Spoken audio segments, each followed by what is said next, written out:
कि has have से केवल प्रेजेंट परफेक्ट टेंस बनते हैं, हैज हैव से प्रेजेंट सिंपल टेंस भी बनते हैं। ठीक है, यहां तक क्लियर है।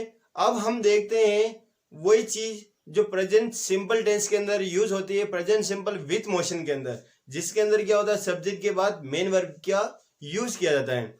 अब हम क्या कर रहे हैं, जब कभी पॉजिटिव सेंटेंस को दोहराने की जरूरत पड़े, यानी कि जब हम किसी को कोई बात बता रहे हैं और सामने वाला हमारी बात पर यकीन नहीं करता है, तब हमें क्या करना पड़ता है, अपने वाक्य को दबाव या स्ट्रेस के साथ दोहराना पड़े, तब हम डू या डज का यूज करते हैं। कैसे करते हैं देखना आप, यहाँ पे एक सेंटेंस लिखा हुआ है, ही हैज अ पेन। अभी हम ये सेंटेंस नहीं पढ़ेंगे क्योंकि ये प्रेजेंट परफेक्ट टेंस का है जो हमने पढ़ लिया है। अभी हम इस सेंटेंस पे ध्यान देंगे, इसमें लिखा हुआ है ही हैज अ पेन। हम कह रहे हैं उसके पास एक पेन है, ही हैज अ पेन, उसके पास एक पेन है।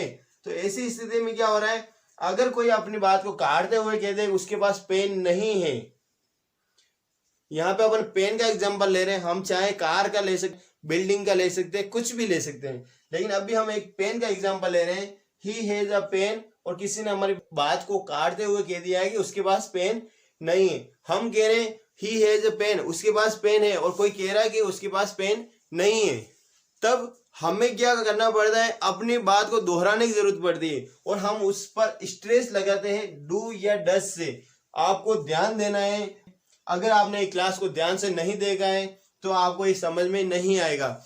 और दोस्तों, सबसे पहले मेरी आपसे हाथ जोड़ के रिक्वेस्ट है, यदि आपने टेंसेस की सारी क्लासें नहीं देखी है तो इस वीडियो के डिस्क्रिप्शन के अंदर class first, second, third, fourth, 5 सारी क्लासों के लिंक दे रखे हैं। आप स्टेप बाय स्टेप सारी क्लासें देखें, तभी आपको समझ में आएगा। ऐसा नहीं कि आप डायरेक्ट ये क्लास देख लें और आपको पहली क्लास आपने पढ़ी नहीं है, और जब तक आप पहले वाली क्लासें नहीं पढ़ेंगे आपको कुछ भी समझ में आने वाली नहीं है। आपको क्या करना है, सारी क्लासें देखनी है। उसके अंदर मैंने आपको बताया था, जब कभी हमें प्रेजेंट सिंपल टेंस के पॉजिटिव सेंटेंस को दोहराने की जरूरत पड़े, तब हम डू या डज का स्ट्रेस लगाते हैं, जिसमें हमें अपनी बात को प्रेशर के साथ बताना है कि नहीं, हम सही कह रहे हैं। तब ऐसी स्थिति में क्या करना है, ही।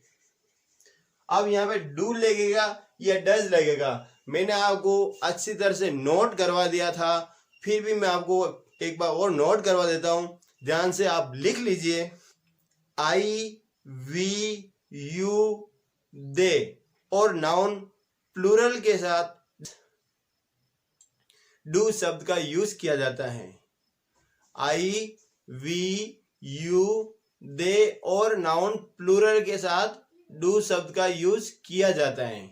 और ही, शी, इट और नाउन सिंगुलर के साथ डज शब्द का यूज किया जाता है। ये आप वीडियो को स्टॉप करके लिख लेना, ठीक है। अब यहाँ पे आ रहा है ही के साथ क्या लगेगा, डज, ही डज। फिर क्या लगेगा, बताओ, यहां क्या लगेगा, ही डज, गलत, हेज नहीं लगेगा। अब यहां पे क्या लगेगा, हैव लगेगा, हैव अ पेन,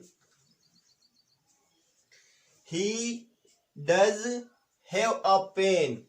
अब आप सोच रहे होंगे, आपके दिमाग में आ रहा होगा यार गलत पढ़ा रहे हैं, लेकिन ऐसा नहीं है।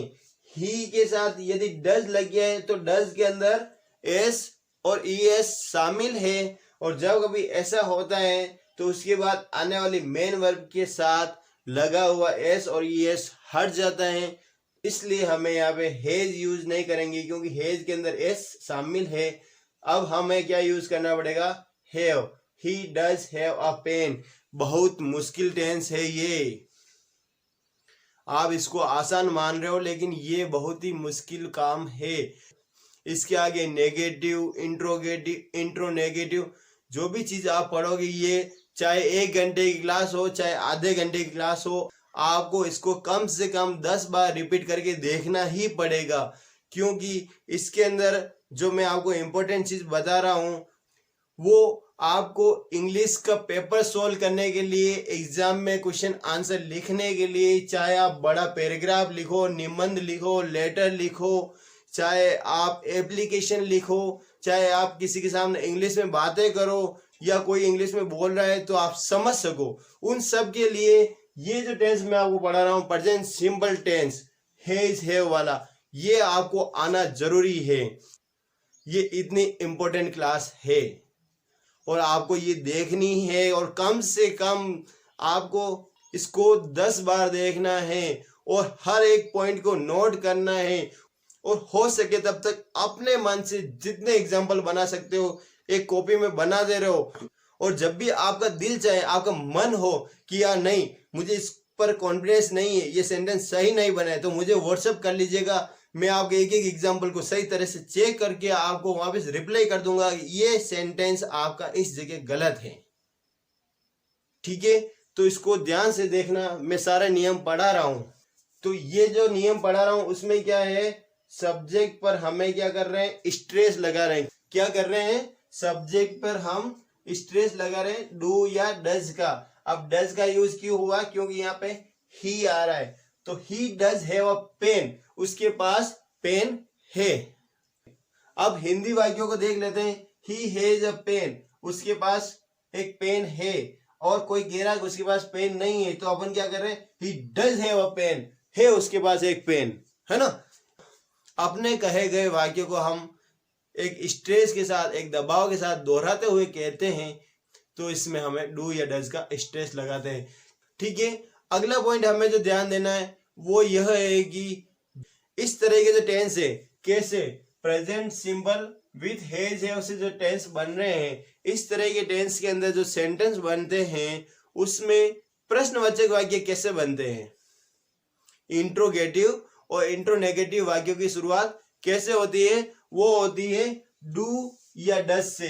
अब इस तरह का जो सेंटेंस लिखा हुआ है इसका प्रश्नवाचक सेंटेंस क्या बनेगा, does he have a pen, does he have a pen. इस तरह के सेंटेंस को ध्यान से देखना, ऐसा नहीं हो कि आप बना दो हैज ही अ पेन, ये कभी नहीं बनेगा। हैज और हैव से प्रश्नों की शुरुआत कब होती है, प्रेजेंट परफेक्ट टेंस के अंदर होती है। किस तरह के टेंस में होती है, प्रेजेंट परफेक्ट टेंस के अंदर, जिसमें हैज और हैव के बाद क्या लगता है, मेन वर्ब की थर्ड फॉर्म का यूज किया जाता है। तब इसमें क्या होता है, has he gone to school. अभी हमारे पास यहाँ पे थर्ड फॉर्म नहीं है, तो ये बन गया प्रेजेंट सिंपल टेंस। और प्रेजेंट सिंपल टेंस के अंदर प्रश्नों की शुरुआत कैसे होती है, डू या डज से। अब ये डू और डज किस पे डिपेंड करता है, सब्जेक्ट के ऊपर। यदि सब्जेक्ट ही शी इट और नाउन सिंगुलर हो तो डज शब्द का यूज किया जाता है, और यदि subject I we you they और नाउन प्लूरल हो तो डू का यूज किया जाता है। यदि यहाँ होता आई तो लगता do I have a pen, यहाँ पे तब भी हैव लगता है, यहाँ पे हैज नहीं लगेगा, ध्यान रखना है। क्योंकि जब तक डज आ रहा है और डज के अंदर एस और ईएस लग रहा है तो उसके बाद जो भी मेन वर्ब होगी उसके अंदर लगने वाला एस और ईएस हट जाता है।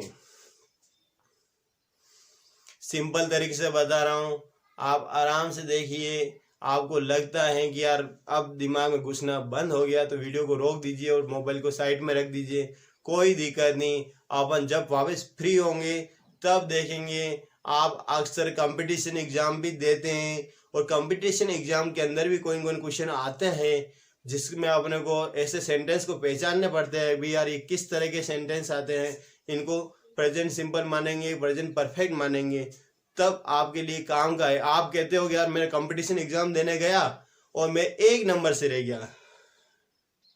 अब 1 नंबर से कैसे रहते हैं, इंग्लिश के अंदर कहीं कहीं कमी रह जाती है, या फिर अपने को ऐसे छोटे छोटे पॉइंट नहीं आते हैं जिसमें हमें प्रश्नों की शुरुआत किससे करनी पड़ती है। हमने क्या कर दिया, हे से प्रश्न की शुरुआत कर दी, तो ये हो गया गलत।